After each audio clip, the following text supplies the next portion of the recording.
Let's cook taco meat in the crockpot or the slow cooker. It is super simple, it'll be well seasoned, and you'll have taco night ready whenever you are.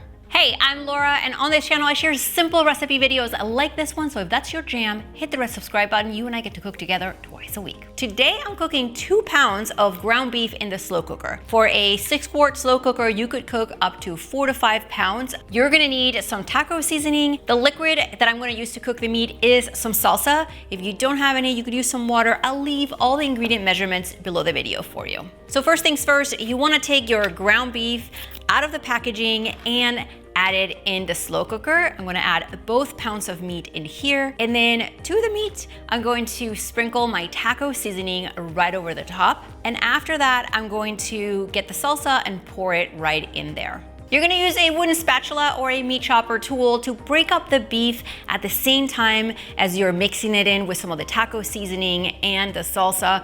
Don't worry, it's going to continue mixing as it cooks. Then you're gonna take your lid and cover the slow cooker. Now you can cook this on low for about 6 hours or on high for 3. It just depends how much time you have. Now, when it's done cooking, you're gonna come back and open the slow cooker. Once the meat is done, what I like to do is take my spatula again and mix it all up, and at the same time, break up the meat into smaller pieces so they fit in a taco. As you can see, I'm breaking it down little by little until you feel like it's all pretty well combined and you're good to go there. Now, I know there's a lot of liquid at the bottom of the slow cooker, so you could either drain it or use a slotted spoon and use that to either remove the taco meat from the slow cooker or serve your tacos directly from here, holding back any of the liquid.